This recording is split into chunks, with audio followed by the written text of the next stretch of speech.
ইলেকশনে একটা ভোট দিন, আপনারা এমপি ইলেকশনে একটা ভোট দিন, কিন্তু বিটিসি ইলেকশন আর ভোটের উপরে কিন্তু আপনাদের ভবিষ্যৎটা নির্ভর করছে বিটিসিতে। আজকে 22 তারিখের আগে আপনারা বিচার করবেন কোন দলের পাশে থাকবেন, কোন প্রার্থীর পাশে থাকবেন। এই ভারতীয় জনতা পার্টি যে 10 বছর থেকে আসাম রাজ্যতে ডাবল ইঞ্জিন সরকার চালাচ্ছে, সেই ডাবল ইঞ্জিন সরকারকে আজকে প্রশ্ন করতে হবে যে আপনারা কোন জাতি, কোন ধর্ম, কোন বর্ণের জন্য কাজ করেছেন। আমরা আপার আসাম থেকে লোয়ার আসাম, লোয়ার আসাম থেকে বরাক ভ্যালি আর বরাক ভ্যালি থেকে মধ্য আসামে দেখেছি প্রত্যেকটা জাতির মধ্যে আজকে বিজেপির বিরুদ্ধে রাগ রয়েছে, আবেগ রয়েছে।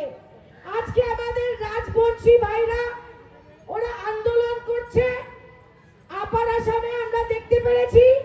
আজকে হিন্দু বাঙালি মানুষ সমস্ত আসামে বিজেপির বিরুদ্ধে আন্দোলন করছে, পাড়ায় পাড়ায়, জেলায় জেলায়, ব্লকে ব্লকে।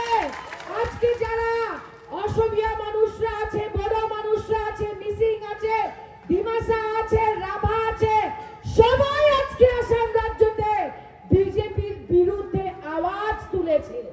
এই আওয়াজ নোডাই সেরপান থেকে জুনেদ মোদির দিল্লির দরবারে যায় যখন 26 তারিখ বাক্স খুলবে। বিজয় বিশ্ব জিতবে, এটা নিশ্চিত।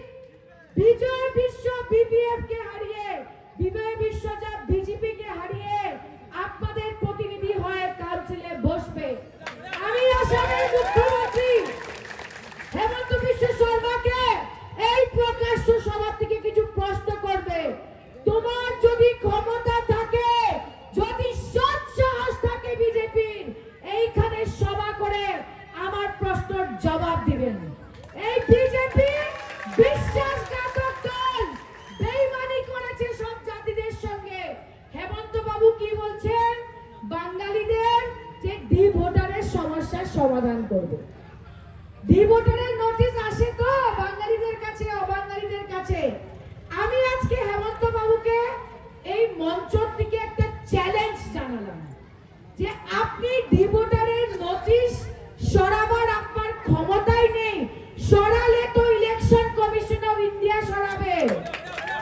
1997 এই ডি ভোটার লেখা শুরু করেছিল কে করেছিল? ইলেকশন কমিশন করেছিল। শিলচরের লোকসভার নির্বাচনে হেমন্ত বিশ্ব